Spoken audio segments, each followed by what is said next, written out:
All right. Although there are no students in the class, I'll still teach the class um, so that students can watch the recording when they're available. So I'll start my backend. I'll start the front end that we created the last time. We had the login page. We need the database to be running. I'll start my uh, database.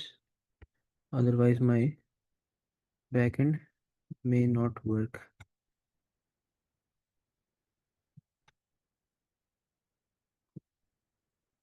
Start the backend.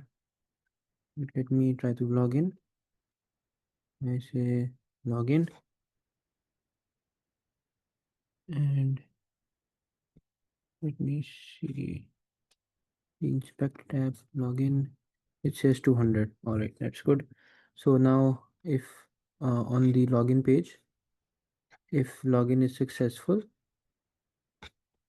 then this fetch request, the response is okay. In this case, for now we're doing nothing. We're just console logging the response. In the response, it has a body, which is a stream. We need to first do await response.json first, or let's say response body, and then maybe we can console log this. So if I do login now,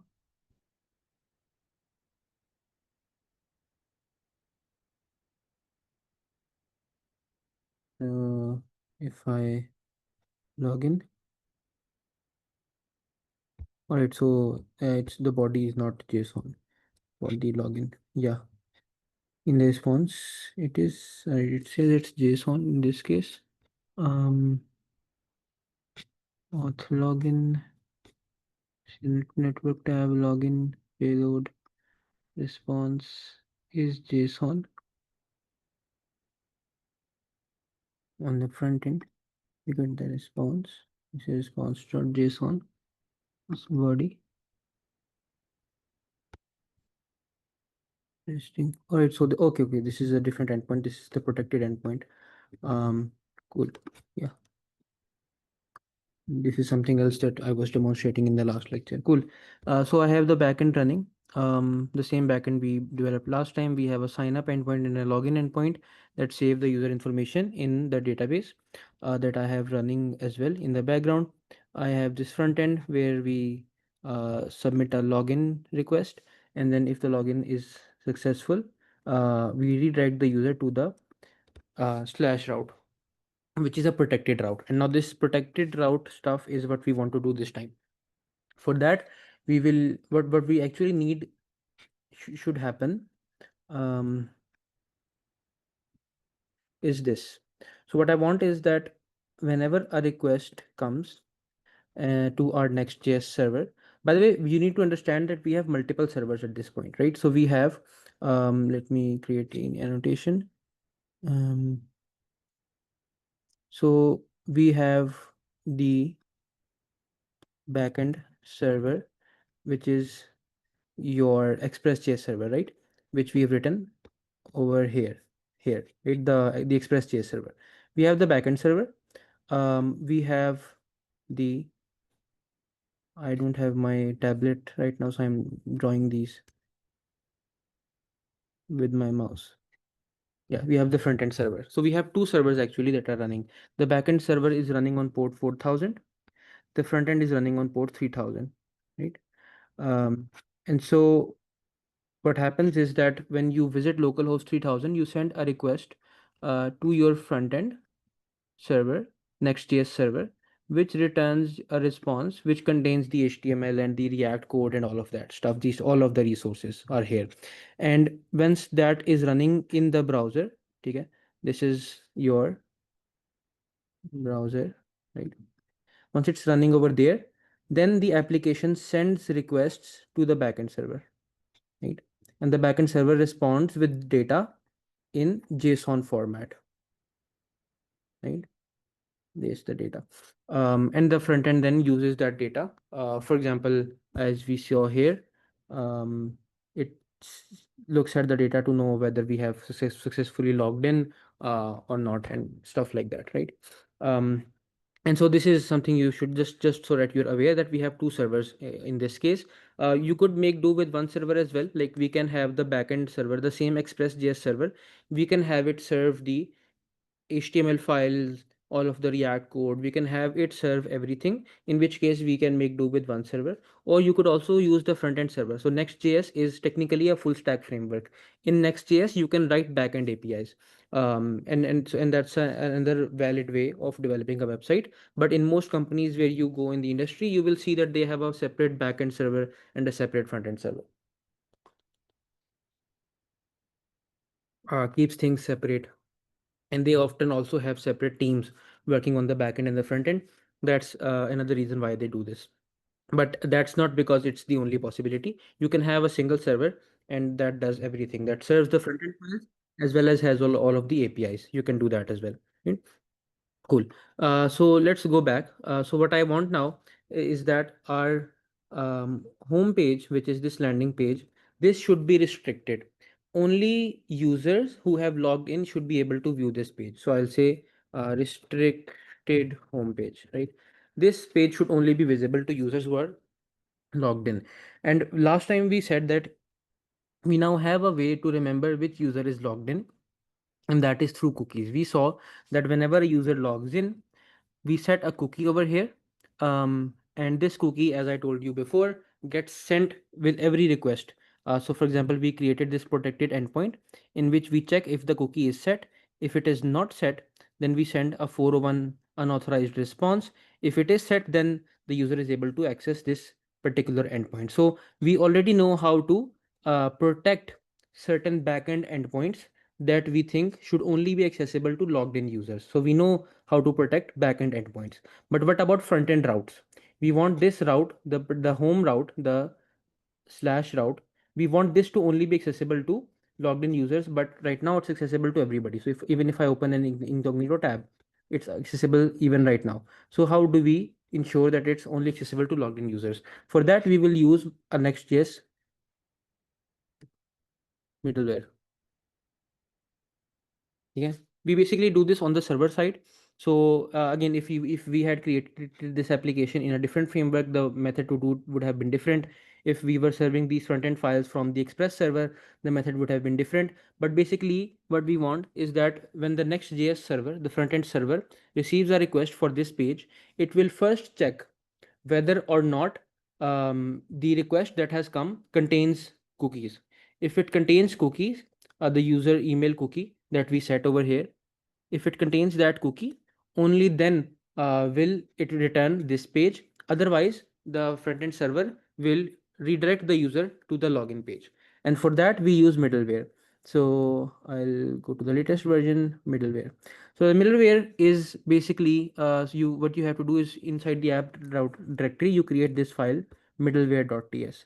So here we will create middleware.ts. Again, we're using JavaScript, so for us it will be middleware.js.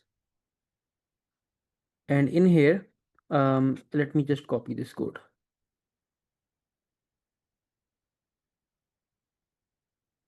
In it, we will export this function. We need to default export a function called middleware. Again, the function name does not matter, but traditionally it will be called middleware.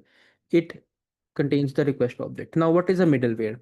A middleware is a concept in almost all servers that you write. So in server applications that you write. So whenever a request comes in, here's how you think about a middleware. So imagine that you have a server, right? So this is your server. Again, it does not have to be the Next.js server. Maybe it's the Express server, whatever server it is. When a request comes in, the server application, your Express.js code, what it will do is that it will call your handler that you have assigned, right? So this handler, for example, this function that you created, this function will be run, right? And so whenever the request comes, the server runs that function, that handler that you provided to it, right? Sorry, I don't have, let me actually get my helmet.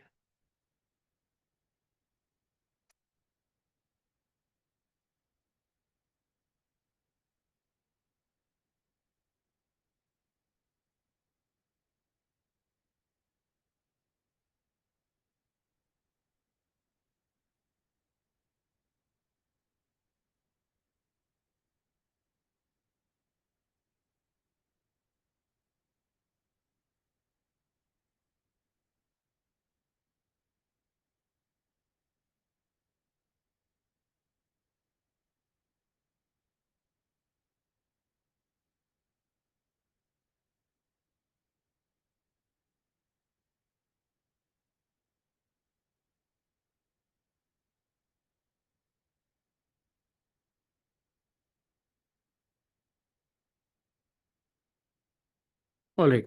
So your server, what it will do is that it will call your function, obviously, and in that function you define what the response is, and that's what the response goes. But sometimes what you want is that you want to place some logic between these two steps. That is your middleware. So your middleware sits here. That's why it is called a middleware. So what a middleware does is when the request comes in, before it goes to your handler, it goes to the middleware first. And the middleware, it may make some changes to the request. It may decide that the request is invalid, and it may just send a response directly right from there, like this. It may send a response with an error code, for example, 401 unauthorized or whatever, so that the request never reaches your callback function. A middleware can do anything. So that's what a middleware is for. And we've already been using middleware in our Express server. So if I go back to our Express server, you will see that we're already using middleware. So you see here, when we said app.use is a way for us to describe a middleware. And let me show you how to write a middleware on your own. You say app.use. Inside here, you will write a function. This function gets two things. It gets the request, and it gets the response, and it gets the next, uh, which is a function.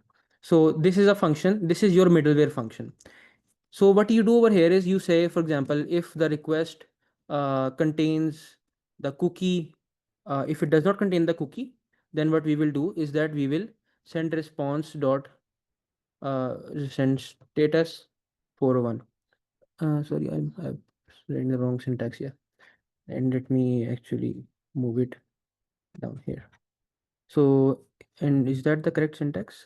Cookies, sorry, it's cookies. Here. So if there are no cookies, that means the user is not authenticated, in which case we can send this. Otherwise, we are all good to go. In that case, we can call the next function. What the next function does is that this means that this middleware has now done its job, and we can move the request to the next part of the processing, which is probably your callback. So the request is then moved to your callback. And again, we have, as I told you, we have already been using these middleware. So for example, we use the express.json middleware. What it does is that the request object by default, it contains the JSON string, but the JSON is not parsed. We want it to be parsed so that when we get the JSON here, the request body, it's already parsed, and then we can access these properties out of it. This is only possible because of this middleware. So what the middleware does is when the request comes in, it first goes to this middleware.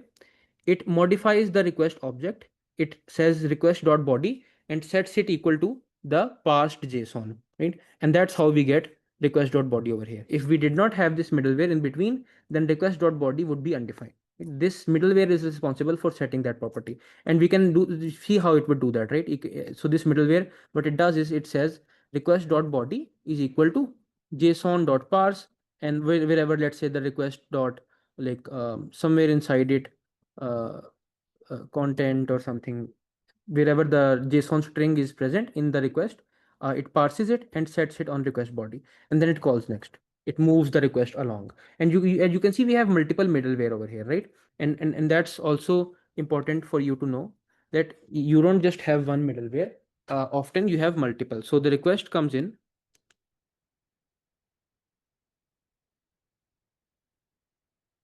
It goes through, let's say, the first middleware. And by the way, the order is dependent on the order of the calls here. So at first we say app.use cookie parser, right? Which means the first middleware that gets called is the cookie parser middleware.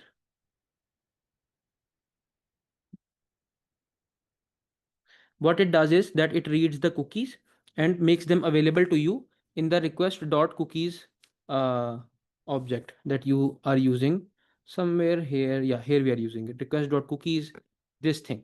This object is declared by this cookie parser middleware, right? So at first the request goes here.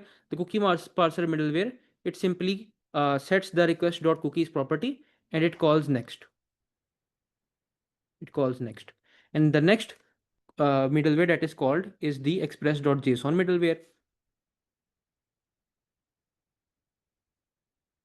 which sets the request.body property. Then it calls next, right? And then we have the course middleware that checks for course headers. And if a course a rule is violated, the course, as I told you, decides from where will this server accept requests. And we have seen that it only accepts requests coming from our front end URL, which is localhost 3000, right? So if a request comes from this URL, then it will be accepted. Otherwise, the course header will send an error right from here. It will send a error response, course error, right? Whereas if everything is okay, it may then call next on its own, and that's when your actual callback function, your actual request handler will be called, that you have defined over here. So for example, app.post, this is your callback. Over in protected, this is your callback. These get at the very end after the middleware, right?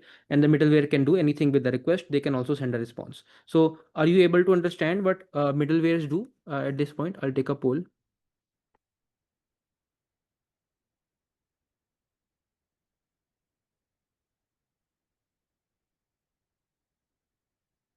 Okay, if you have any questions, please do ask.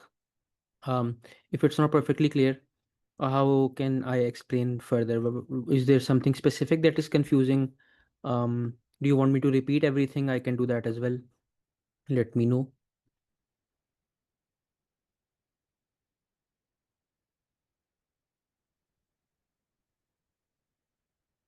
So basically, so let me just dedicate a couple of minutes more to it because it seems it's not clear to everybody. Um, so basically, you do understand that we have a server, and by server I mean it's this whole application, right? Your application that you are running in the terminal over here. This application, right? You're running an application in the terminal, right? And a request comes in to this application from when you type something in the browser. The front end loads and it sends a request to the backend. So a request comes in on this to this application. Now the purpose of the application is to send a response. At this point, so far, do you follow? Is this clear so far?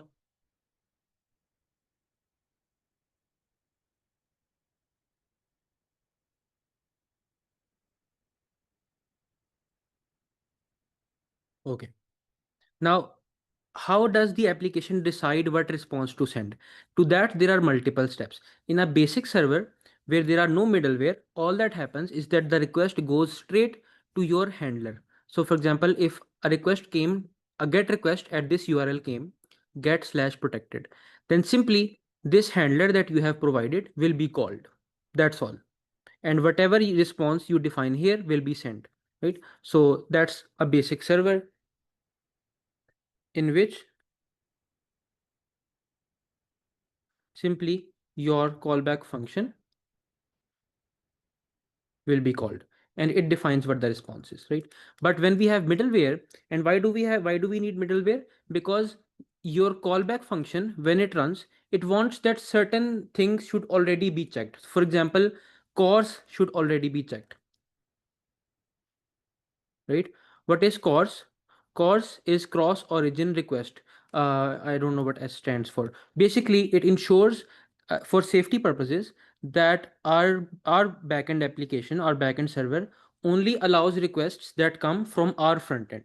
There are not like other front ends and other applications, other people who can just at any time send requests to our front end or to our server, because otherwise then they can attempt to hack us, or they can even send us like hundreds and thousands of requests per second and just jam our service. So we need CORS to ensure that the request came from the right place. We don't want to do that every time in all of our functions. So for that, what we do is that we place a middleware. So what a middleware does is that when the request comes, it does not go straight to your callback function. It first goes to the middleware, right? And this is where we defined the middleware, the CORS middleware. This, you said app.use, right? And you call this CORS function. This returns the actual middleware function. And I told you what a middleware function looks like. It's a function that gets request, response, and next. In it, there is some coarse logic. For example, you can say request dot URL, and you check if the URL is localhost 3000. If yes, then we allow the request. Otherwise, we send request dot send status unauthorized, for example. Like this is another example of middleware. So this is a coarse middleware that we have written, and we have other middleware as well. So we have a middleware that is responsible for parsing JSON, because as I said, when a request comes in, the request only contains text, right? Because it's just data being sent over the wire, right? It's just some text. JSON is text. It's a string, right? So JSON. So for example, this JSON string, uh, data 1, 2, 3. Now you may see this and you may read it like it's an object and it's an array, but that's not what it actually is. JSON is a string. This is a string of characters. It gets sent to your server. You can't say on this, once you have this string, you can't say, let's say it's stored in request.body. Now, if request.body was a string, you can't say string.data get the array and then do dot zero. You can't do these operations on a string. You do these operations on an object. So what we want is, we want for this JSON to be parsed and an actual JavaScript object, a living JavaScript object in memory to be constructed. This is the object. And that is what this JSON middleware does. It reads the JSON string and constructs the actual object and gives it to you in the request.body property, so that when your function is run, you have this available to you, right? This is what this does. And so we have multiple middleware, right? And if let's say the JSON format was invalid, if there was invalid syntax, then this JSON can also send a response back from here directly without it ever reaching your function. In it can say like 400 bad request error, right? So is this clear now what middlewares do? I'll take a poll again.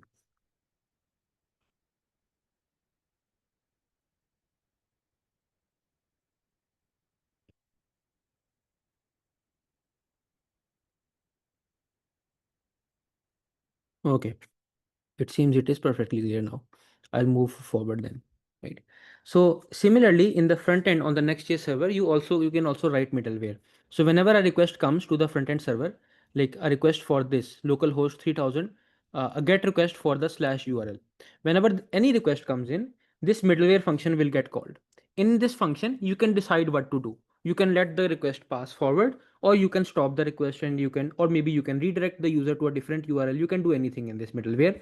And only if this middleware allows the request to proceed, then will the Next.js server send this actual page to the user. Otherwise, if this middleware blocks the request, then the user never sees the page itself, right? And so let's look at the syntax here. So here what we can do is, I don't want what does the request object contain? It contains next request, next response is also available. The docs are not very well written. So yeah, request.next URL contains the path name.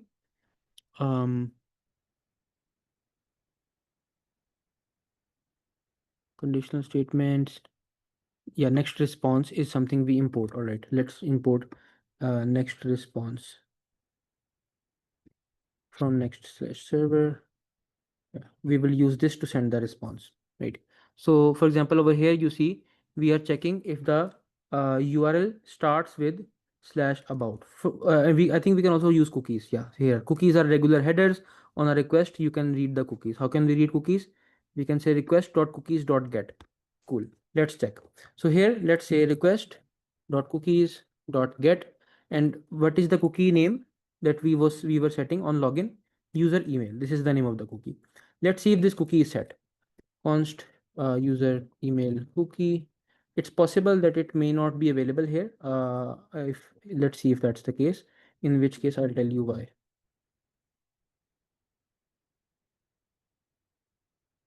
Right. So our middleware is set up. Um,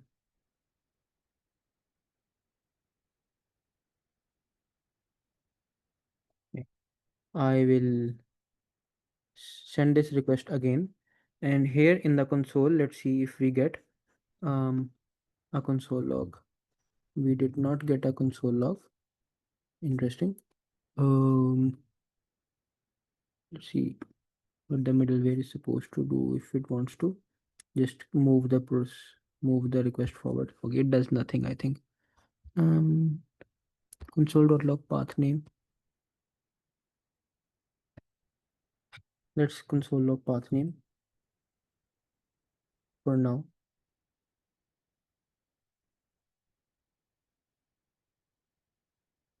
All right, let's send this request again. Does not say console log. Sorry, what happened? Does not say console log path name.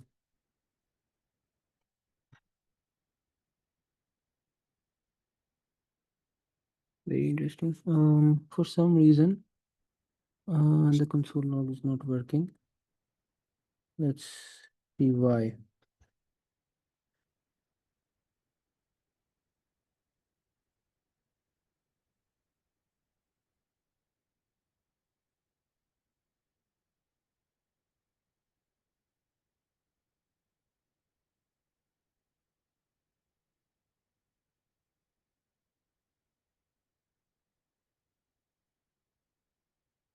Next response dot next.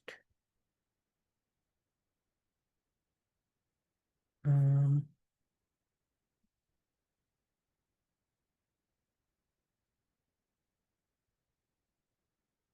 not seeking middleware runs the time.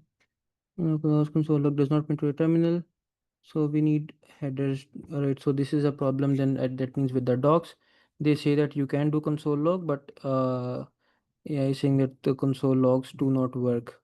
That is a problem. Anyways, let's see if the console log is working by doing a redirect. Next response dot redirect, and let's redirect the user always to /auth/login, and let's see if that works. So if I send a request this time, um, it's doing nothing. Let's see, redirect.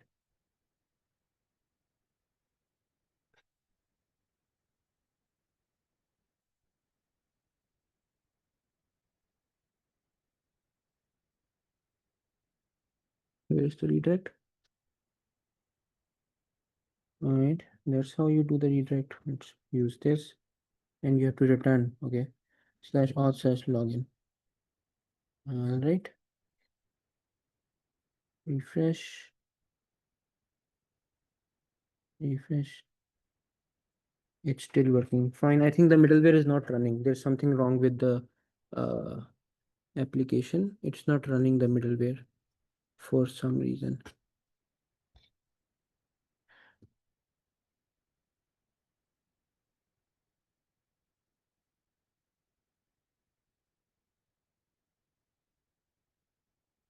Okay.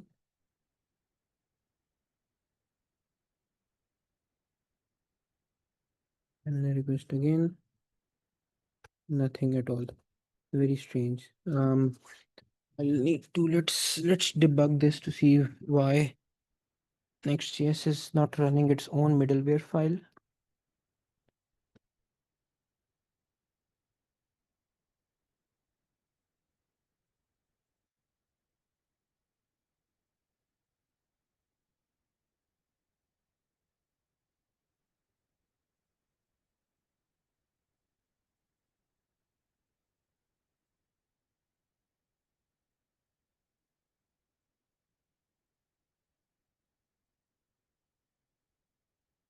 Dash app directory, which I have already done.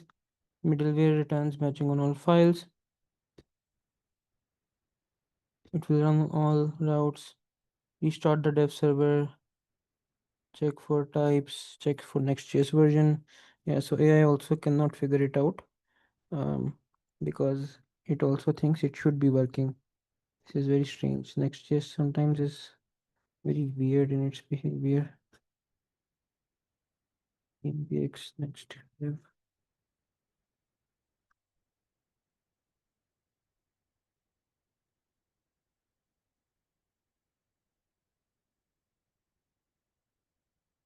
Nope.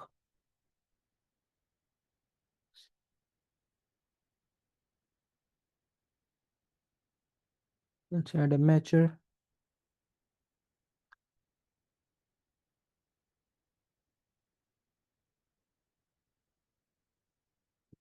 Nope. Still no luck.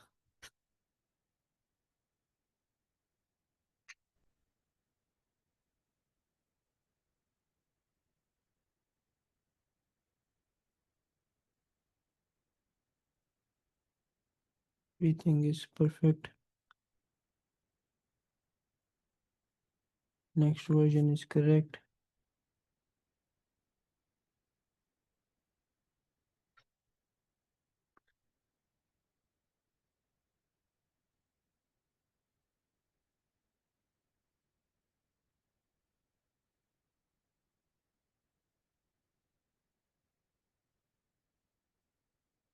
Nope.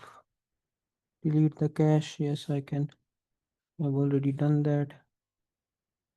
Localhost 3000. Very strange. Very strange.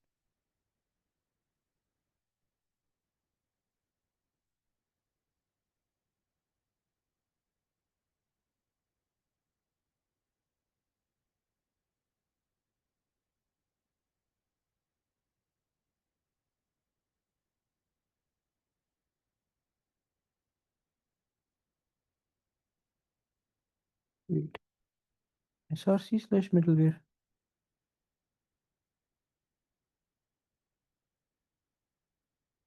What the actual bullshit is this? This is a problem with the Next.js docs.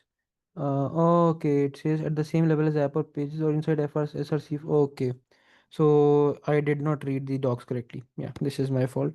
It says you put it in the app or pages directory, but if you have an SRC folder, then you put it in the SRC folder. This is terrible. Anyways, no worries. The issue is fixed.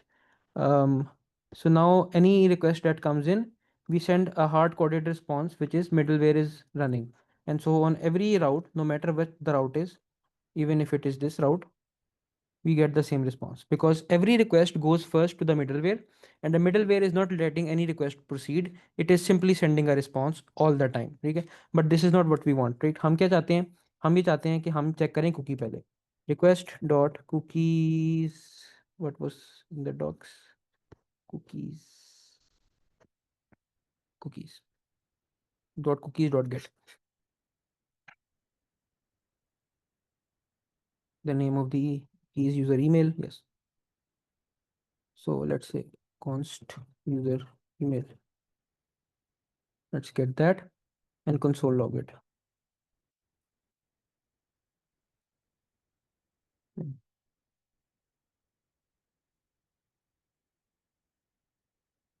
Now let's send a request to this URL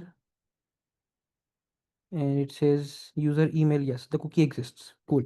The cookie, we do have the cookie and it contains dot name property and dot value property, right?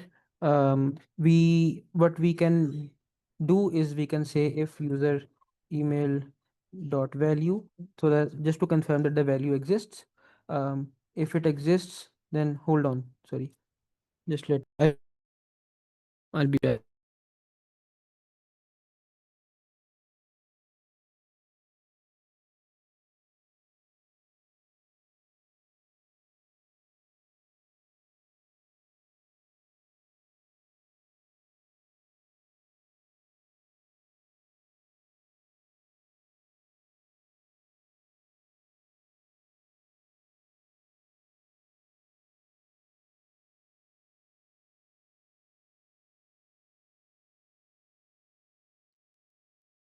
Sorry, yeah, let's continue. So I want to say that if we have a value, then we will just allow uh, this request to proceed, we will do nothing. We will just return, do nothing.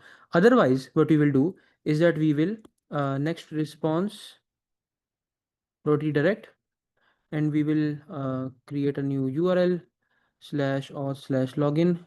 And what was the syntax that they mentioned for redirection? Yeah, this is it. Request.url. Right, that's it. And we return this. Right. So let's see now. In this case, this will work. But if I open the same page on in an incognito tab, it should redirect me to the it says user.value is not defined, of course. So this is, by the way, another attribute of JavaScript that you should be aware of. If you try to access a property on an object, but the object is undefined, because you see on this line of code we tried to get the user email object out of the cookie, but it does not exist, which means that what's stored in this variable in user email, nothing is stored in the object, right, in this variable, right? And so if I try to access the value property on nothing, then I get an error, okay, and the program will crash. So ideally, what you should do is you should first check if user email exists. If the object is non-empty, it actually exists, and then you check if this exists. So if both of these conditions are true, and if the first condition is true, then this one will not even be checked, because this is an AND operator. You have already learned this in CS100, right? So this is a safer condition. Now if I refresh here, um, here, then you can see it all automatically redirects to slash auth slash login. Do we have a slash auth slash login route? We do have it. um, oh yeah, and yeah, right now it's not loading because it says localhost redirected you too many times, and that is the correct error. So first of all, it's working fine. We send the user to this URL. No cookie is set because this is incognito window. We hit enter and it redirects to this URL. But the page does not work. Does not work. It says localhost redirected you too many times. Can someone tell me why this is happening? Any guesses?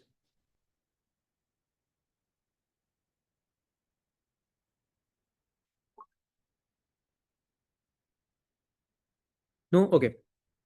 This is because even when we redirect the user to slash auth slash login, that means the browser sends a new request for slash auth slash login.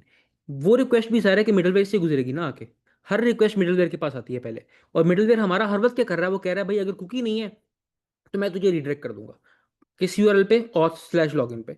Auth slash login पे जाता है, फिर request जाती है middleware, फिर उसको दोबारा auth slash login पे रिडायरेक्ट कर देता है। तो एक इन्फिनिट लूप चल पड़ता है। तो ये इस तरह से जब 5-7 दफा रिडायरेक्शन हो जाती है उसी यूआरएल के ऊपर, तो ब्राउजर यहाँ पे आपको ये दिखाता है पेज इजंट वर्किंग, ठीक है, local host redirected you to many times, ठीक है।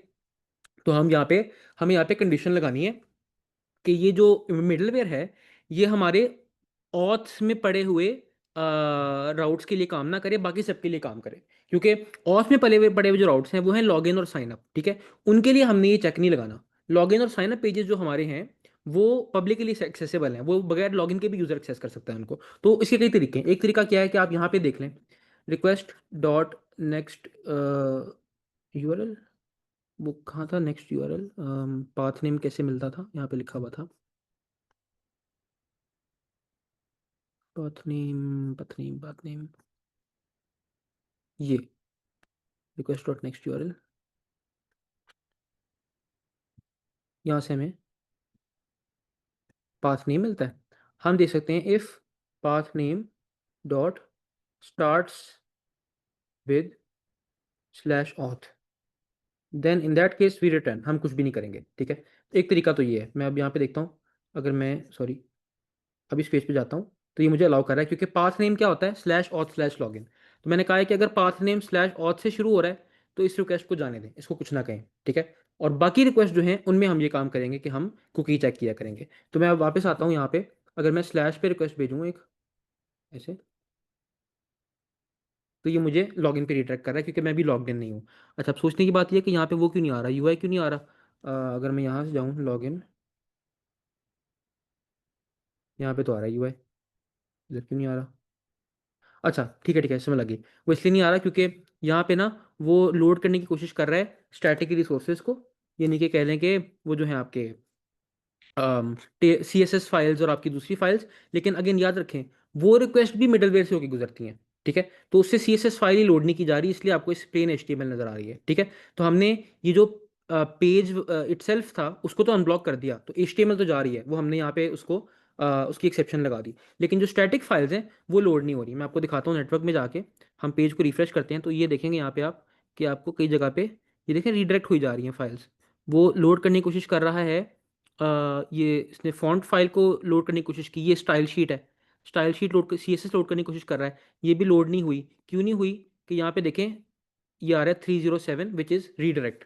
ठीक है, टेम्परेरी रीडायरेक्ट। तो वो बार बार कोशिश कर रहा है लेकिन बार बार रिडक्शन हुई जा रही है, रिडक्शन हुई जा रही है। तो ना जावास्क्रिप्ट लोड हो रही है ना CSS लोड हो रही है। ठीक है, और हम अच्छा हम इसका कैसे एक्सेप्शन लगा सकते हैं, आप हेडर्स में देखें, जब भी कोई स्टैटिक चीज़ फाइल होती है ना, उसका URL अंडरस्कोर नेक्स्ट से शुरू हो रहा होता है इस तरह से, तो हम ये कैसे एक्सेप्शन लगा सकते हैं?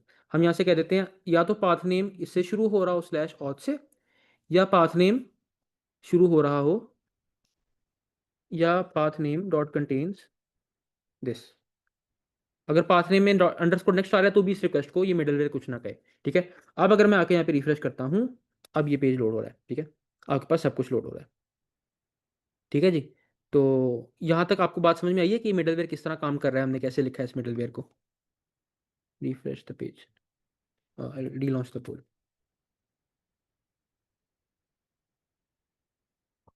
ठीक है, good, it's fairly simple I think at this point. अब हम लॉगिन करते हैं यहाँ पे इनकॉग्निटो टैब के अंदर ही।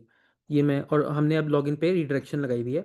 आप अगर फ्रंट एंड कोड देखें हमारा, जब यूज़र लॉगिन हो जाता है, ये लॉगिन की पोस्ट रिक्वेस्ट कंप्लीट हो जाती है, कुकी सेट हो जाती है, तो रिस्पॉन्स ओके होता है, तो हम यूज़र को वापस /route पे रिडायरेक्ट कर देते हैं। ठीक है, अभी अगर यूज़र /route विजिट करता है तो क्या होता है, यहाँ पे हम देखें तो उसको लॉगिन पे भेज दिया जाता है। यहाँ पे sorry, dot contains is not a function. अच्छा, इंटरेस्टिंग। ओ सॉरी, कंटेन्स नहीं होता, इंक्लूड्स होता है, सॉरी इंक्लूड्स होता है जावास्क्रिप्ट में स्ट्रिंग्स के ऊपर। सॉरी, जी जी, अब यहाँ पे जाते हैं तो ये देखें आपको इधर ले आता है। ठीक है, मैं स्लैश पे जा रहा हूँ लेकिन वो मुझे लॉगिन पे लेके आ रहा है। बट आफ्टर लॉगिन आप देखेंगे क्या होगा, अब वो स्लैश पे जा रहा है और वहीं पे रह रहा है।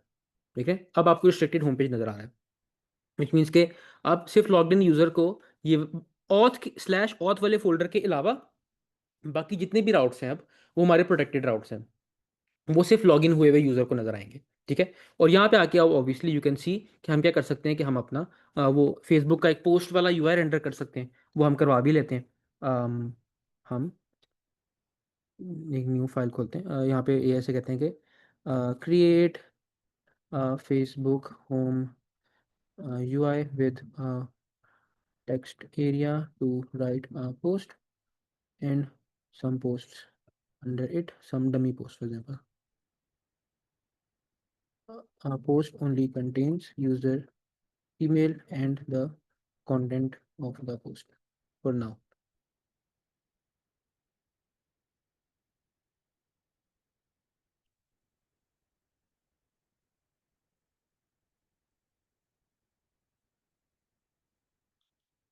ठीक है जी, इसने ये हमारे पास बना दिया है।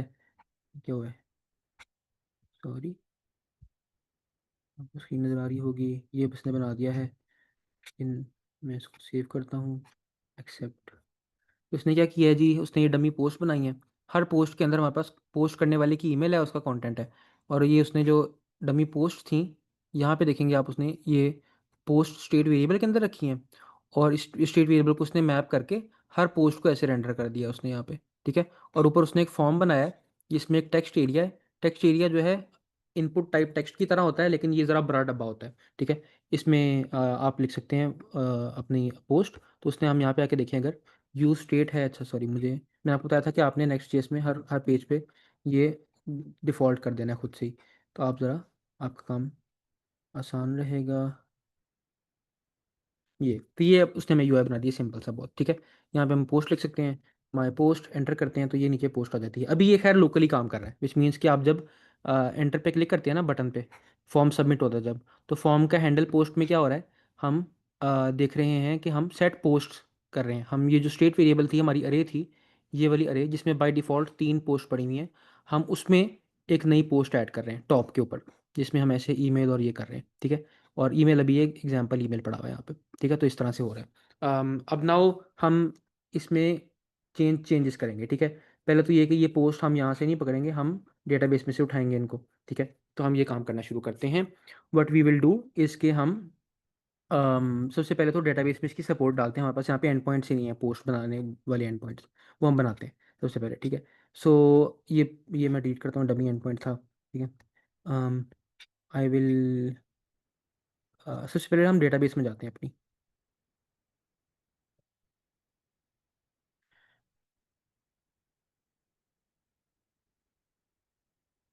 और मैं कनेक्ट करता हूँ फेसबुक डेटाबेस को, ठीक है। हाँ, इसमें आके मैं देखता हूँ मेरे पास कौन कौन से टेबल्स हैं। अभी सिर्फ यूज़र्स का टेबल है मेरे पास, ठीक है। हम अब पोस्ट का टेबल बनाते हैं, क्रिएट टेबल पोस्ट्स, ठीक है। जिसमें क्या होगा, हर पोस्ट की अपनी आईडी होगी जो कि सीरियल है और प्राइमरी की है, ठीक है। पोस्ट का कंटेंट होगा जिसकी टाइप है टेक्स्ट, ठीक है। हम वारकार यूज़ नहीं करें, वारकार छोटे टेक्स्ट के लिए होता है, टेक्स्ट होता है बहुत बड़े टेक्स्ट के लिए जिसकी बहुत बड़ा साइज हो सकता है। अगेन हो सकता है हमारे पोस्ट पे लिमिट हो, लेट्स से हम वारकार ही रखते हैं, हमारे पोस्ट पे 500 कैरेक्टर्स की लिमिट है, लेट्स से मिसाल के तौर पे, ठीक है। और कंटेंट जो है नल नहीं हो सकता, ठीक है। यूनिक होने की जरूरत नहीं है। और क्या है, आईडी हो गई। अच्छा हाँ, यहाँ पे अब हमें एक फॉरेन की भी डालनी है, विच इज़ यूज़र आईडी, ठीक है। हमें यहाँ पे यूज़र आईडी का कॉलम चाहिए जो कि होगा इंट, आई थिंक पोस्टग्रेस में कहते हैं उसको, और इसको हमें फॉरेन की बनाना है। अब इसका सिंटैक्स जो है हम देखते हैं, एआई से पूछते हैं।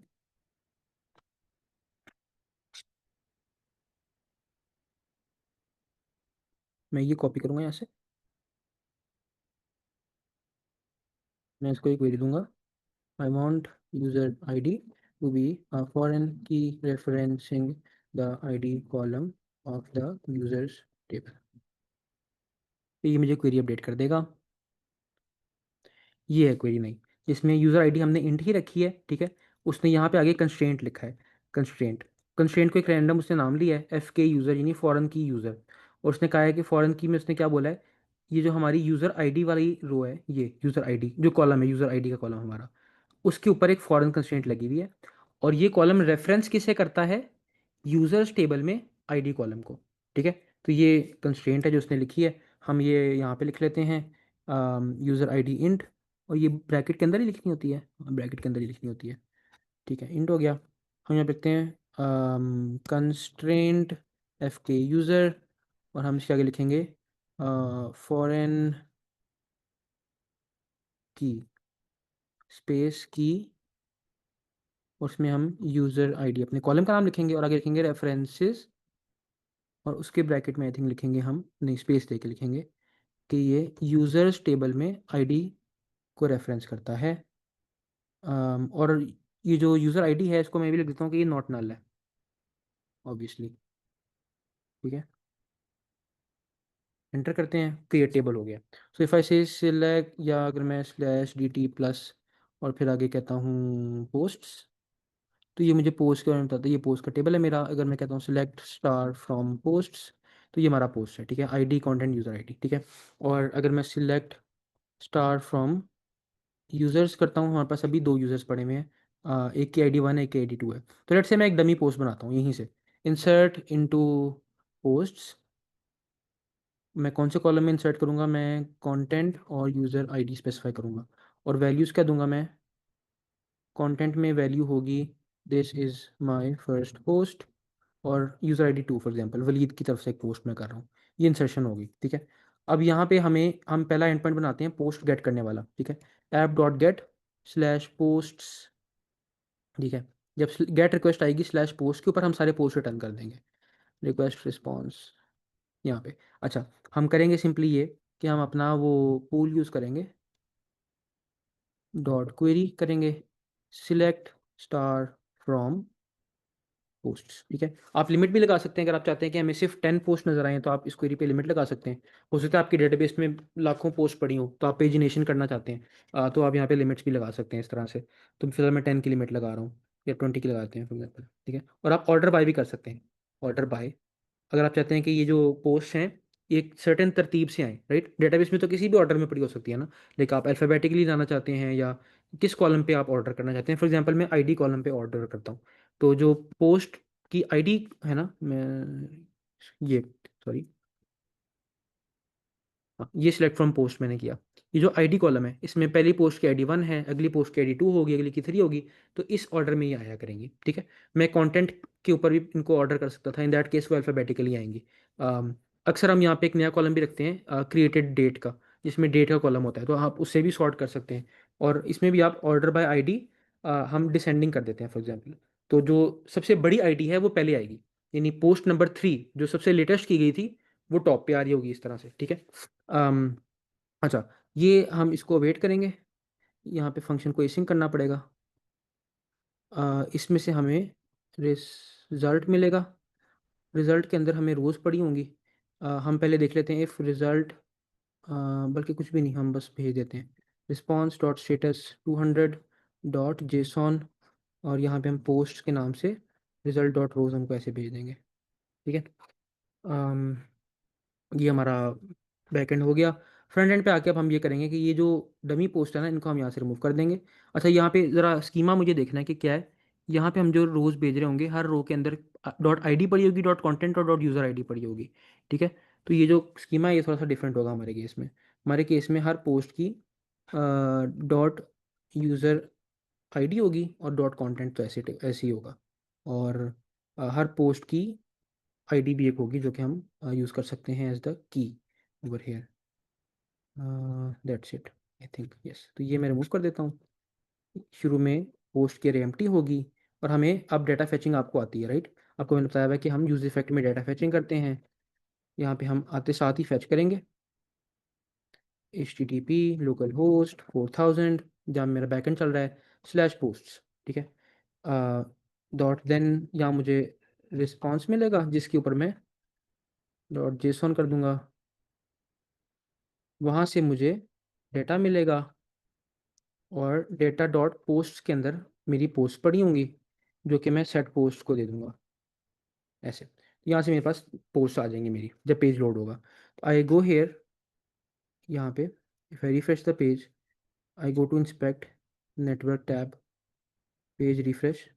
तो ये पोस्ट की जो रिक्वेस्ट है इस पर 500 इंटरनल सर्वर एरर आया है, हम देखते हैं क्यों आया है।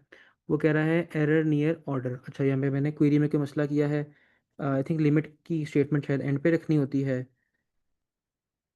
May be. Let's try again. हाँ, तो ये अभी एक ही पोस्ट आ रही है, ऊपर यहाँ पे ऑर्डर आईडी आ रही है। मैं चाह रहा था नाम आए यूज़र का, लेकिन मसला क्या है कि नाम तो यूज़र का हमारे पास पोस्ट के टेबल के अंदर होता ही नहीं है, हमारे पास यूज़र की आईडी होती है। तो हम नाम कैसे गेट करें, ये हमने चीज़ पढ़ी थी जब हम एसक्यूएल पढ़ रहे थे, हमने ज्वाइंस पढ़े थे। We need to construct a row by joining two different tables. दो टेबल्स में डेटा पड़ा हुआ है, उनको मिला के हम एक रो बनाना चाह रहे हैं। तो हम क्या करेंगे, हम सिलेक्ट करेंगे पोस्ट में से नहीं, we will select from post left join, बल्कि सॉरी इनर ज्वाइन यूजर्स, ठीक है। और अब प्रॉपर्टीज कौन कौन सी हमें चाहिए वो हम बताएंगे। हमें चाहिए पोस्ट टेबल में से डॉट आईडी, पोस्ट टेबल में से डॉट कंटेंट, हमें चाहिए यूजर्स टेबल में से dot full name. Full name ही है ना नाम, फुल नेम ही है, हाँ full name, users dot full name, हाँ। तो आई थिंक दैट्स ऑल। और यहाँ पे आप ना इसका वो भी बता सकते हो कि ये किस नाम से आए। जो हमारे पास रिजल्ट डॉट रोज होगा उसके अंदर ऐसे ऑब्जेक्ट्स पड़े होंगे ना। हाँ, तो पोस्ट डॉट आई डी ये जो वैल्यू है इसकी प्रॉपर्टी नाम क्या, नेम क्या होना चाहिए यहाँ पे। तो वो आईडी होना चाहिए, आईडी होना चाहिए या पोस्ट आईडी होना चाहिए, क्या होना चाहिए वो आप बता सकते हो यहाँ पे। क्वेरी के अंदर आप यहाँ पे एज पोस्ट आईडी या जो भी आपने करना है वो आप बता सकते हो to be explicit. By default I think वो जो भी ये चीज़ है इसके इक्वल हो जाता है, तो हमारे लिए ये ठीक है। Dot I D dot content और डॉट फुल नेम, यहाँ पे मैं डॉट फुल नेम यूज़ करना शुरू कर देता हूँ, डॉट फुल नेम, ठीक है। यहाँ मैंने सेव कर दिया, यहाँ भी सेव कर दिया है। मैं इधर आता हूँ, मैं रिफ्रेश करता हूँ पेज को, पोस्ट पे फिर 500 आ गया है। देखते हैं एरर नियर, मैंने फिर कोई इंडेक्स मिस्टेक की है क्वेरी के अंदर, ये मुझे नहीं करना चाहिए था, ठीक है। ऑर्डर बाय कौन सी ID, users sorry post dot table की आईडी, ठीक है, क्योंकि आईडी भी दो है ना, यूज़र की अपनी आईडी है, पोस्ट की अपनी आईडी है, वो भी बताना पड़ेगा मुझे यहाँ पे आके। अच्छा, वापस जाते हैं, रिफ्रेश करते हैं, अभी भी 500 आ रहा है, देखते हैं क्यों आ रहा है। अब क्या कह रहा है वो, सिंटैक्स एरर नियर ऑर्डर। अच्छा, order by post inner join user, अच्छा ऑन भी बताना होता है ना, इनर जॉइन किस कॉलम के ऊपर, inner join on post dot user I D is equal to users dot I D. हाँ, ऑन तो बताया नहीं था मैंने, राइट, बिल्कुल ठीक है। अब रिफ्रेश करते हैं तो अब चल गया, ठीक है। तो अब हमारे पास आ रहा है मोहम्मद वलीद ने ये पोस्ट की थी, ठीक है। तो ये अगेन ये पिछले लेक्चर का पार्ट है, ये वाली जो क्वेरी है। तो अगेन मैं ये तो रिवाइज नहीं कर सकता, तो अगर ये भूल गई भी आपको इट्स फाइन, क्योंकि मैं ज़रा कुछ देर पहले पढ़ी थी, but again I I can't revise this. But besides that, अगर आप इसको ये क्वेरी को एक ब्लैक बॉक्स कंसिडर करें, और आप बस ये सोचें कि ये क्वेरी है जो कि हमें सारे पोस्ट की लिस्ट देती है, और हर पोस्ट के साथ यूज़र का नाम लिखा होता है। अगर आप सिर्फ ये फिलहाल समझ लें, तो फिर क्या ये चीज़ आपको समझ में आ गई है? क्योंकि वो लेक्चर तो आप बाद में जाके रिवाइज भी कर सकते हैं ज़रा।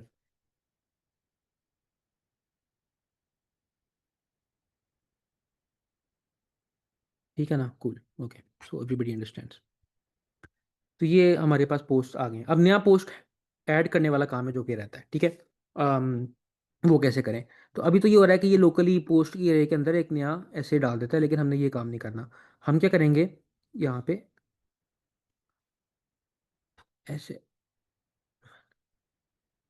अच्छा यहाँ पे ये एक चेक उसने अच्छा लगाया हुआ है, ये पोस्ट कंटेंट जो है उसमें हमारी इनपुट फील्ड की वैल्यू पड़ी हुई है, ठीक है, जो यूज़र टाइप करता है यहाँ पे, इधर जो टाइप करता है ना यूज़र, ये ठीक है।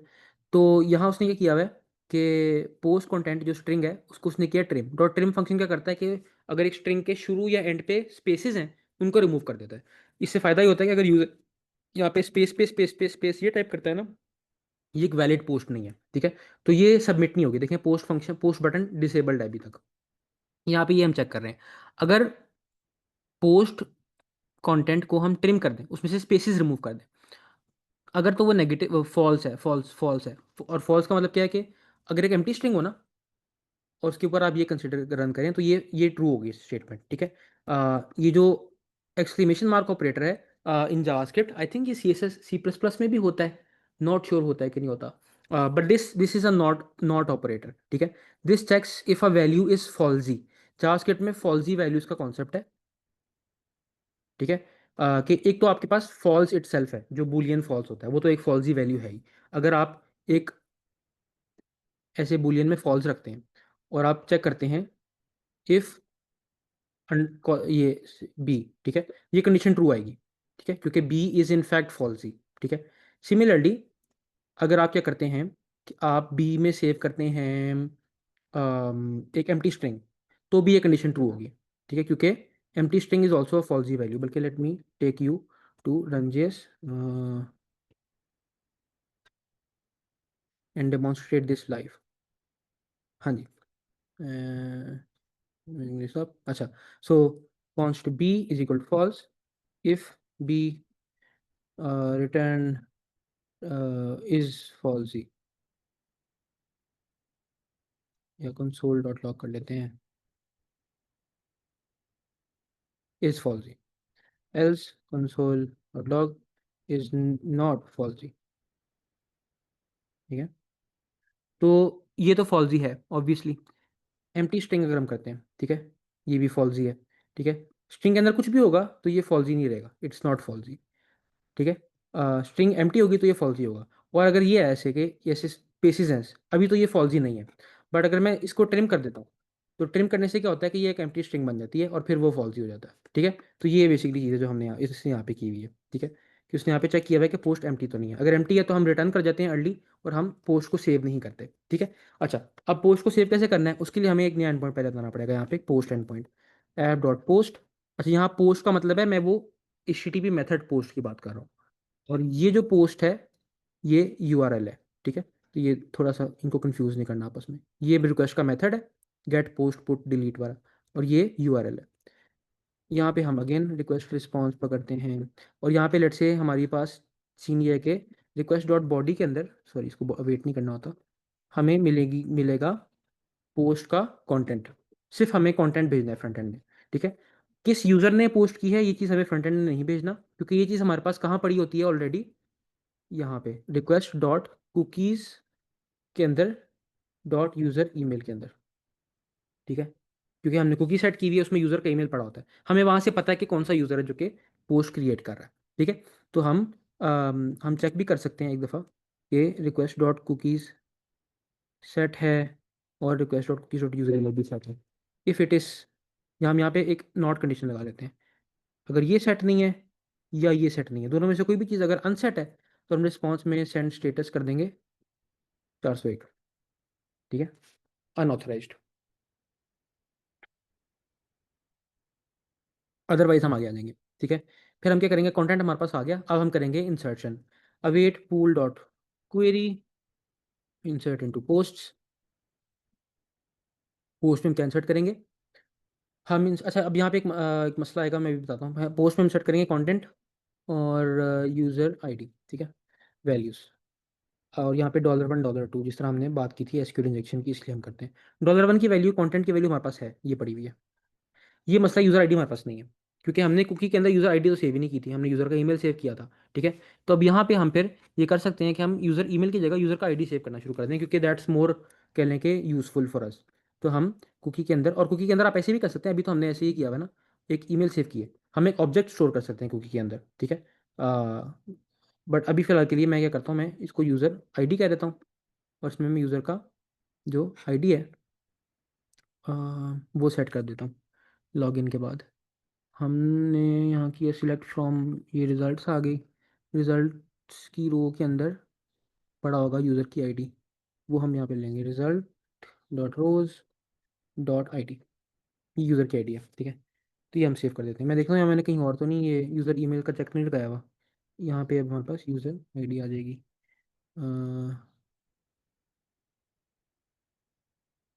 ठीक है, सॉरी, यूज़र आईडी हम फ्रंट एंड पे देख लेते हैं, हमने कहीं पे यूज़र ईमेल का चेक लगाया, हमने वहाँ पे लगाया होगा मिडलवेयर के अंदर। हाँ ये, तो अब कुकी का नाम चेंज हो गया है, यूज़र आईडी हो गया है। हाँ ठीक है, तो ठीक है, I think we are good to go. मैं यहाँ पे देखता हूँ इफ़ एवरीथिंग इज़ ओके। मुझे यहाँ से ना ज़रा एक दफ़ा कुकीज़ डिलीट करनी पड़ेंगी। मैं नेटवर्क एप्लीकेशन में जाता हूँ, कुकीज़ में जाता हूँ, ये पड़ी हुई यूज़र ईमेल कुकीज़ को मैं डिलीट कर देता हूँ। ठीक है, अब मैं पेज को रीलोड करता हूँ, ये मुझे लॉगिन पे ले जाएगा, मैं लॉगिन करता हूँ दोबारा। तो अब ये यूज़र आईडी कुकी सेव कर रहा है जिसमें 2 पड़ा हुआ है। ठीक है, अब तो सब कुछ ठीक हो गया। ये पता नहीं क्या एरर आ रहा है, इसको बाद में देख लेंगे।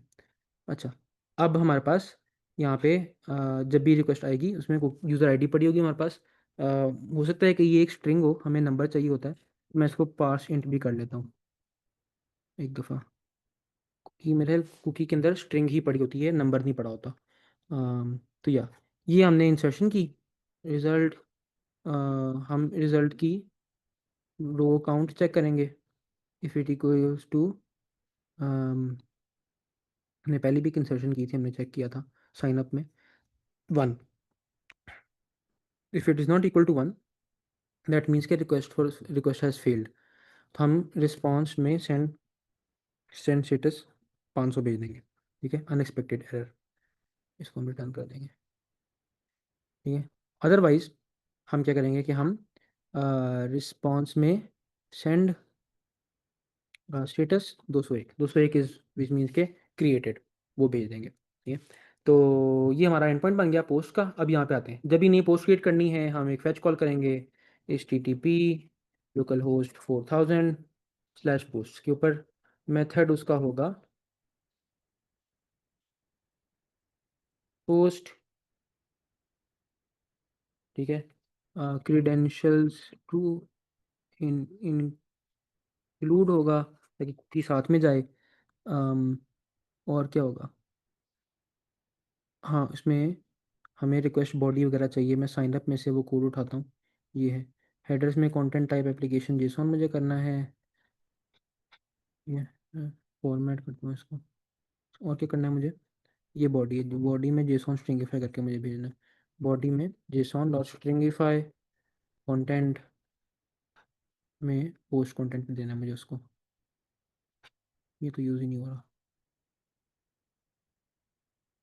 अच्छा जी, ये हमने फैच कॉल मारी है, post with cookies, content type JSON और ये जेसॉन, ठीक है। इसको हम वेट नहीं करते, बल्कि इसको हम क्या करते हैं कि हम और डन लगाते हैं इसके ऊपर। हमें रिस्पॉन्स मिलेगा, उस पर हम चेक करेंगे कि if the response is okay, यानी कोई 200 या 201 या 200 टाइप कोई स्टेटस कोड है, दैट मीन्स पोस्ट क्रिएट हो गई है। इन दैट केस फिर हम वो काम करेंगे जो हमने पहले इसने पहले किया था, कि हम सेट पोस्ट करेंगे और उसको हमने ज़रा कि एक नई अरे लेनी। उसमें हम जो पिछली अरे है उसको एज इट इज़ ले आएंगे, और टॉप के ऊपर उससे पहले हम नया पोस्ट सेट करेंगे, जिसमें हम यूज़र की ईमेल, बल्कि हम ऐसा करते हैं, मैं आपको एक बेहतर तरीका बताता हूँ। वो ये है, क्योंकि वहाँ पे यूज़र का नाम हमारे पास नहीं है, और यहाँ पे हमें मिल सकता है। हम क्या करते हैं, आफ्टर इंसर्टिंग दिस, हम क्या करते हैं कि हम यूज़र का वो गेट करते हैं, नेम गेट करते हैं। अच्छा, कभी कभी हम ये भी करते हैं कि हम यहाँ पे कुकी के अंदर ना दोनों चीज़ें रख देते हैं, बल्कि मैं अभी आपको ये दिखा देता हूँ कुकी के अंदर ये काम करना। हम कुकी का नाम चेंज करते हैं, दोबारा यूज़र कर देते हैं इसका नाम, और इसके अंदर हम एक ऑब्जेक्ट रखते हैं, ठीक है। इसमें यूज़र की आईडी भी पड़ी होगी, यूज़र का नाम भी पड़ा होगा, फुल नेम, ठीक है, result dot rows dot full name, ठीक है। ये हमने किया। अच्छा, यूज़र नाम हो गया कुकी का, ठीक है। तो मैं देखता हूँ और कहीं पे मैंने user user dot I D, ठीक है, और कहीं पे कोई चेंज है, मिडलवेयर में चेंज होगा, मिडलवेयर में request user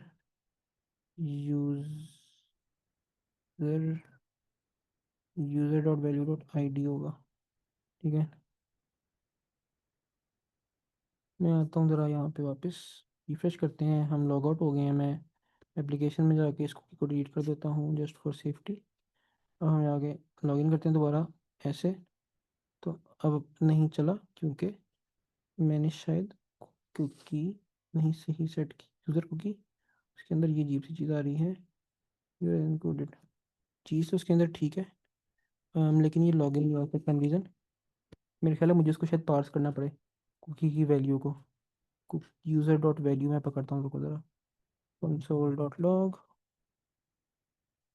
user dot value, user dot value, ठीक है। हम यहाँ पे रिफ्रेश करते हैं इसको, यहाँ पे मैं इधर आता हूँ, यूज़र डॉट वैल्यू के अंदर ये पड़ा हुआ है। अच्छा, जे कॉलन और ये करके, तो अगर इसको मैं पार्स करूँ, जेसॉन डॉट पार्स, ये काम करता है। मेरे ख्याल है वो जे कॉलन शायद मसला करेगा। Let's see. तो हाँ, ये उसने मसला किया है, वो कह रहा है कि जो जे है ये इसको समझ में नहीं आया। आई थिंक मुझे फिर ये करना चाहिए यहाँ पे कुकी के अंदर, ये चीज़ सेव करने से पहले, किधर गया लॉगिन इन पॉइंट, लॉगिन ये बड़ा हुआ है। इस पूरी चीज़ को मैं इसको पकड़ता हूँ यहाँ पे, कॉन्स्ट कुकी पेलोड, ऐसे करता हूँ, और इसको जेसॉन स्ट्रिंगिफाई करके डालता हूँ यहाँ पे, जेसॉन और स्ट्रिंगिफाई, ठीक है। ताकि कुकी के अंदर पड़ी हुई चीज़ स्ट्रिंग ही हो। आई थिंक कुकी ऑब्जेक्ट को सही तरह से हैंडल नहीं कर पा रहा। तो ठीक है, ये हो गया यूज़र। अब हम आ जाते हैं वापस। अम, हमने करना ये है कि यूज़र में हमने ऐसे जेसॉन डॉट पार्स करना है पहले इसकी वैल्यू को, फिर यहाँ पर यूज़र आ जाएगा, और उसमें यूज़र में डॉट आई डी पड़ी होगी। ठीक हो गया जी। अम, इसमें थोड़ा सा मसला है कि हो सकता है, नहीं ऐसे नहीं करना चाहिए। कुकी कभी कभी अनडिफाइंड भी होती है। पहले हम चेक करेंगे कुकी है कि नहीं है, और अगर है कुकी, तो उसको हम एज इट इज़ रिटर्न कर देंगे। यहाँ पे हमें कुछ चेक करने की ज़रूरत नहीं है इस केस में तो। हाँ, यहाँ पे हमें कुछ चेक नहीं करना। मैं अब यहाँ पे आता हूँ, इधर यूज़र है, ये कुकी में यूज़र पड़ा हुआ है, ठीक है, लेकिन ये वो है जेसॉन है, तो मैं करूँगा user request dot cookies dot user, इसको हम करेंगे जेसॉन डॉट पार्स। ये यूज़र हम यूज़ करेंगे यहाँ पे, यूज़र डॉट आई डी, ठीक है जी। सो या this should be good now.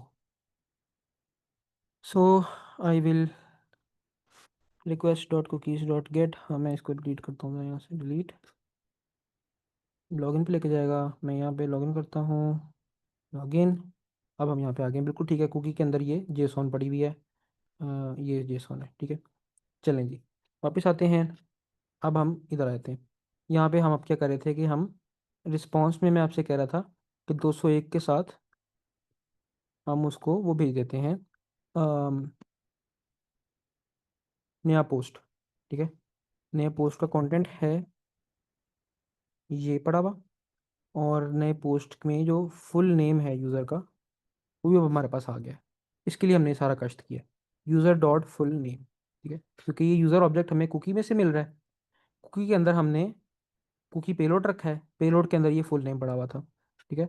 यहाँ से ये फुल नेम हमने पकड़ा है असल में, ठीक है, ताकि हमारे पास हर रिक्वेस्ट के अंदर जब भी कोई रिक्वेस्ट आए हमारे पास यूज़र ऑब्जेक्ट हो, क्योंकि वो कुकी में पड़ा हुआ है, और उसके तहत हमें फुल नेम मिल जाए, हमें डेटाबेस में से फैच ना करना पड़े। वरना पहले क्या था कि हमारे पास यूज़र की सिर्फ आईडी थी, मुझे यहाँ पे एक नई रिक्वेस्ट लिखनी पड़नी थी और डेटाबेस में नई क्वेरी रन करनी पड़नी थी, आईडी की बेस पे मुझे वो रो पकड़ के वहाँ से यूज़र का नाम निकालना पड़ना था, विच इज़ वेरी स्लो। तो अब हमने थोड़ा सा फास्ट काम किया, हमारे पास हमेशा यूज़र का नाम होता है, ठीक है। तो ये फुल नेम हमने इस तरह पकड़ लिया। तो अब होगा ये कि जब यहाँ पे हम पोस्ट नहीं क्रिएट करेंगे तो रिस्पॉन्स जो है वो जेसॉन में आया करेगा, ठीक है। तो हम पहले चेक करेंगे इफ रिस्पॉन्स डॉट, अगर रिस्पॉन्स ओके नहीं है, ठीक है, तो हम अलर्ट कर देंगे कुड नॉट क्रिएट पोस्ट, ठीक है। अदरवाइज अगर रिस्पॉन्स ओके था तो we will return response dot JSON, ठीक है। और उसके ऊपर हम डॉट देन कॉल करेंगे जिसमें हमें डाटा मिल जाएगा, ठीक है। अब डेटा के अंदर क्या पड़ा होगा, डेटा के अंदर पड़ा होगा ये चीज़, कंटेंट और फुल नेम, ठीक है। और वही चीज़ है जो कि हमने आई थिंक डालनी है, पोस्ट की आईडी भी, पोस्ट की आईडी भी चाहिए, पोस्ट की आईडी भी चाहिए। तो ये रिजल्ट के अंदर हमारे पास वो रो मिल जाती है हमें, वहाँ से हमें पोस्ट आईडी मिल जाएगी। पोस्ट की जो आईडी है वो है रिजल्ट डॉट रोज, उसमें पहली रो डॉट आईडी, ठीक है। पोस्ट की आईडी मिल गई हमें, पोस्ट का हमें फुल नेम चाहिए और कंटेंट चाहिए, हाँ तीनों चीज़ें अब हमारे पास यहाँ पे आ गई हैं, इसके अंदर पड़ी होंगी। तो अब हमने सिंपली ये जो डेटा है इसको हमने कर देना है पोस्ट के अंदर इंसर्ट, हमने करना है सेट पोस्ट्स, करंट अरे को हमने उसके अंदर डालना है, और उसके अंदर जो ये नई पोस्ट हमें यहाँ से मिलती है न्यू पोस्ट, वो हमने यहाँ पे इंसर्ट कर देनी है, ये गई, ठीक है जी। चलें जी, ये हमने काम किया है अब सारा, करते हैं रिफ्रेश। यहाँ मैं न्यू पोस्ट लिखता हूँ, ठीक है।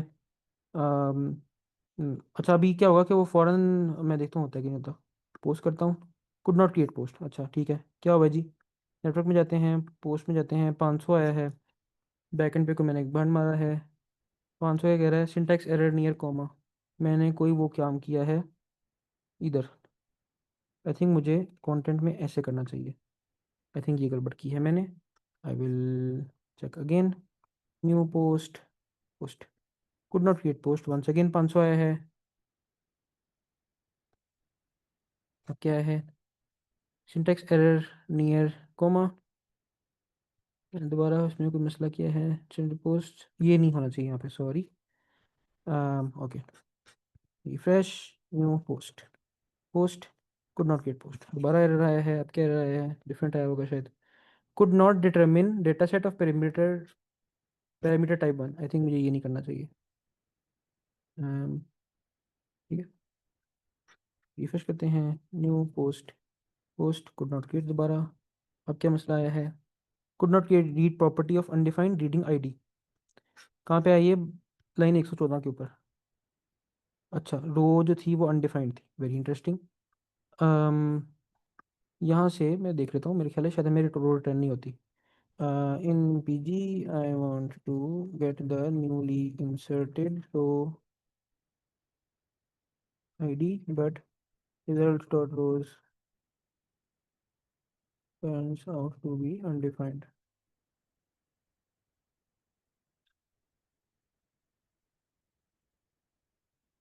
अच्छा मुझे रिटर्निंग आईडी देना पड़ेगा, ये रिटर्निंग आईडी और क्वेरी के एंड पे रिटर्निंग आईडी, तो फिर वो आईडी रिटर्न करेगा, और फिर मैं क्या कर सकता हूँ, रोज डॉट आई डी, ठीक है देख लेते हैं अब काम कर रहा है कि नहीं। न्यू पोस्ट, अच्छा न्यू पोस्ट हो तो गई थी वैसे पहले, चेकिंग, ठीक है, चेकिंग वाली पोस्ट आ गई, ये आ गई जी। अनदर फिलर पोस्ट, ये आ गई। अब मैं पेज को रिफ्रेश करता हूँ तो ये एज इट इज़ हैं, देखें तो ये बैकएंड पे सेव हुई हुई है, मतलब मैं ब्राउज़र बंद करके दोबारा स्टार्ट करूँगा तो भी यहीं पे होंगी। मैं दोबारा खोलता हूँ ब्राउज़र, लोकल होस्ट 3000, और मुझे लॉग आउट कर दिया उसने, but I can log in again. तो ये रही, ठीक है, मोहम्मद वलीद। तो ये वही सारी पोस्ट आ रही हैं, ठीक है। तो I can also log in as the other user. मैंने यहाँ पे लॉग आउट का बटन नहीं दिया हुआ। लॉग आउट का बटन आप इम्प्लीमेंट कर सकते हैं, उसमें आपने बस कुकी को क्लियर कर देना होता है, यूज़र खुद ही लॉग आउट हो जाता है। तो हम वो करा देते हैं आपको, बल्कि यहाँ पे लेट्स से हमारे पास जो फ्रंट एंड है उसमें हम क्या करते हैं कि हम यहाँ पे इसे कहते हैं create a log out button that clears the user cookie and redirects the user to /all/login. This is Next.js 15 app router.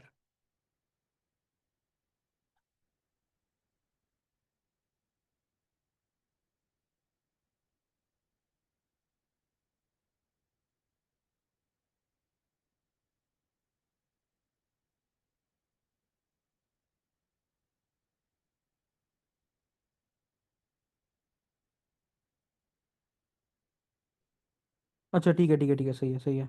हमने चूंकि HTTP ओनली कुकी रखी हुई है तो हमें हैंडल लॉगआउट में बैकएंड को एक रिक्वेस्ट भेजनी पड़ेगी, और बैकएंड जो है वो कुकी को क्लियर करेगा। ये हमने लॉगआउट बटन बना तो उसने हमें दिया है, ये पड़ा हुआ लॉगआउट का बटन, ठीक है। दिस इज इट, ठीक है। उसने बड़ी गंदी जगह पे रखा है, मैं इसको ना उठा के बाहर रख देता हूँ।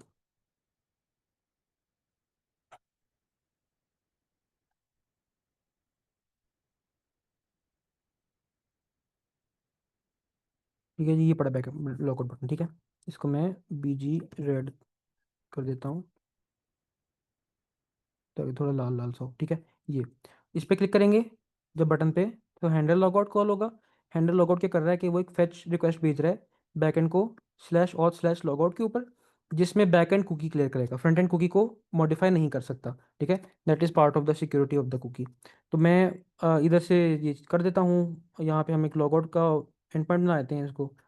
ये ले ली, ऐप डॉट पोस्ट रिक्वेस्ट भेजी है उसने, गेट गेट रिक्वेस्ट भेजी है, नहीं पोस्ट भेजी है, पोस्ट भेजी है। ऐप डॉट पोस्ट /auth/लॉगआउट। हमने यहाँ पे कुकी को अनसेट करना है, रिक्वेस्ट डॉट कुकीज डॉट, कैसे कुकी अनसेट करते हैं, सिंटैक्स सीखना पड़ेगा। अनसेट द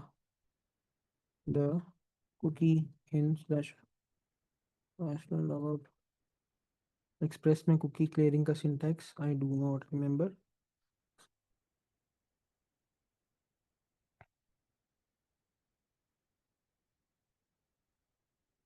हाँ, क्लियर कुकी, ठीक है। रिस्पॉन्स डॉट क्लियर कुकी करते हैं आप, और फिर आप 200 भेज देते हैं रिस्पॉन्स में, ठीक है। तो उसके बाद यूज़र को खुद ही हम यहाँ पे राउटर डॉट पुश करके भेज देंगे /auth/login के ऊपर। यहाँ पे आए जी, ये चल रहा है सब कुछ काम। मैं लॉगआउट पे क्लिक करता हूँ तो ये हम लॉगआउट हो गए, ठीक है। अब अगर मैं वापस जाता हूँ उधर तो हम कंफर्म कर सकते हैं कि मैं वाकई लॉगआउट हो गया हूँ, क्योंकि मुझे बार बार यहाँ पे लेके आ रहा है। अब मैं अगर लॉगिन करता हूँ बाय माई नेम,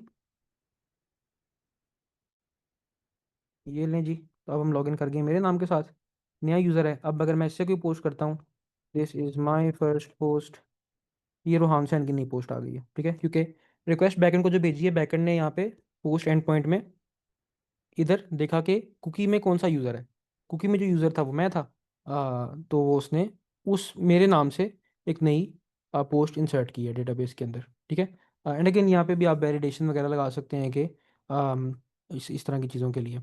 अब इसमें भी ना अगेन सिक्योरिटी वाइज ये अब हमारी फेसबुक एप्लीकेशन हमारी कंप्लीट है, ठीक है। इसके आगे जो चीज़ें आप खुद भी कर सकते हैं, पोस्ट डिलीट करनी है, ये वो सब कुछ खुद से कर सकते हैं आप, ठीक है। या इसके ऊपर लाइक्स इंप्लीमेंट करने हैं, सब कुछ आप खुद से कर सकते हैं। जो इसमें मैंने कुछ कह लें कि ज़रा डंडी मारी है, वो है कि ऑथेंटिकेशन हमारी बहुत सिक्योर नहीं है। हमारी कुकी जो है ना, वो ऐसे ही उसके अंदर सीधा सीधा टेक्स्ट पड़ा हुआ है, ठीक है। और वाइल यहाँ पे अलाउ नहीं हो रहा, बट आई थिंक कि it is possible to edit cookies, ठीक है। तो अमूमन हम इस तरह से कुकीज़ के अंदर सीधा सीधा डेटा नहीं रखते होते, हम इसको इनक्रिप्ट करके रखते हैं, ठीक है। उसके लिए हम यूज़ करते हैं JWT tokens, which are basically बस ये कि जो पेलोड है ना, इसको आप, हमारे पास एक फंक्शन आता है JWT का इनक्रिप्ट का, ठीक है। उसको आप ये पेलोड देते हो और एक सीक्रेट देते हो, ठीक है, जो एक स्ट्रिंग होती है बेसिकली, उसमें एक सीक्रेट कोड होता है जो सिर्फ आपको पता होता है और किसी को पता नहीं होता वो, ठीक है। वो कोड जो है, आप इसको देते हो तो ये आपको क्या करता है कि आपको एक एक टोकन दे देता है, या कह लें कि इनक्रिप्टेड फॉर्म में एक स्ट्रिंग दे देता है, ठीक है। वो टोकन आप अपने यहाँ पे कुकी में स्टोर करते हो, ठीक है, जो कि बिल्कुल रीडेबल नहीं होता, ये देखने में ऐसा दिखता है अजीब सा, ठीक है। लेकिन इसके अंदर वो इन्फॉर्मेशन पड़ी होती है ये वाली, ठीक है। पर इसको रीड करने के, अच्छा रीड करना भी इसको आसान है, रीड भी कोई भी कर सकता है, लेकिन इसको मॉडिफाई करने के लिए ये सीक्रेट चाहिए, जो कि क्लाइंट के पास नहीं पड़ी हुई, क्योंकि ये तो सर्वर पे पड़ी हुई है। सर्वर के पास ये है, जब सर्वर इनक्रिप्ट करता है उस टाइम सर्वर इसको यूज करता है, और ये सीक्रेट तो नहीं ना हम क्लाइंट को भेज रहे हैं, ठीक है। तो फ्रंट एंड पे ब्राउजर के अंदर जो अगर हैकर है उसके पास ये की नहीं है, इसलिए वो कुकी को एडिट नहीं कर सकता। वो चेंज तो कर सकता है, वो करेगा, लेकिन जब हमारे पास वो कुकी आएगी यहाँ पे, जैसे यहाँ पे आएगी, ठीक है, यहाँ पे मैं इसको जब डिक्रिप्ट करने की कोशिश करूंगा ना, मैं डिक्रिप्ट फंक्शन कॉल करूंगा उसी सीक्रेट के साथ जो मेरे पास मैंने ऊपर यूज की थी, ये वाली सीक्रेट, ये सीक्रेट, एग्जैक्ट सेम सीक्रेट के साथ। तो ये डिक्रिप्ट फंक्शन फेल हो जाएगा, ठीक है, क्योंकि उसको उसको पता चल जाएगा कि ये जो है ना, इंक्रिप्शन ऐसे ही काम करती है। आप एक की से इंक्रिप्ट करते हैं, डिक्रिप्शन के लिए वही की यूज होनी होगी, और अगर कोई किसी ने बीच में उसके साथ छेड़खानी की होगी तो आपको पता चल जाएगा, क्योंकि और वो छेड़खानी करने के लिए इट्स नेसेसरी कि हैकर के पास ये की हो, और की हम उसको देंगे नहीं कभी, तो इसका मतलब है कि फिर ये इस तरह से ये सिक्योर हो जाता है। तो JWT अगेन, ये this works, and many websites just do it this way as well, and of course it works. इतना भी अनसिक्योर नहीं है, बट स्टिल इट्स बेटर कि आप उस तरह की JWT बेस्ड ऑथेंटिकेशन करें। वो मैं पढ़ाऊंगा नहीं, क्योंकि अगेन वो भी एक ज़रा एडवांस लेवल चीज़ है। मेरा आई थिंक मेरा स्पिक ट्यूटोरियल रिकॉर्डेड है, मैं आपको भेज दूंगा for those of you are interested, आप वो देख भी सकते हैं। तो हमने बेसिकली अब एक फुल स्टैक एप्लीकेशन भी बना के देख ली है। वट इज़ रिमेनिंग, जो मैंने अब आपको देना है, वो मैं अब लाइव लेक्चर में नहीं दूंगा, क्योंकि उसका फ़ायदा नहीं है लाइव लेक्चर में। वो मैं दूंगा a guide on how to deploy this sort of a full stack application. Again आप लोगों को अब तक वो आता तो है, आप लोगों को बैक एंड डिप्लॉय करना आता है render.com पे, और फ्रंट एंड डिप्लॉय करना आता है आपको अपने गिटहब पेजेस के ऊपर भी। और जो नेक्स्ट जेएस एप्लीकेशन है वो आप वर्सेल पे डिप्लॉय कर सकते हैं, वो एक कमांड रन करना होता है आपने, वो खुद ही डिप्लॉय हो जाती है। It's very very easy, extremely easy. तो वो डिप्लॉयमेंट उस तरह से तो आपको आती है, लेकिन मैं एक और तरह की डिप्लॉयमेंट आपको सिखाना चाह रहा हूँ, which is on AWS on an EC2 instance. तो उसके लिए मैं एक फिर रिकॉर्डेड वीडियो बना के भेजूंगा, ताकि आप वो देख देख के ना साथ साथ फॉलो कर सकें on how you can deploy a full stack application in an EC2 instance on AWS cloud पे।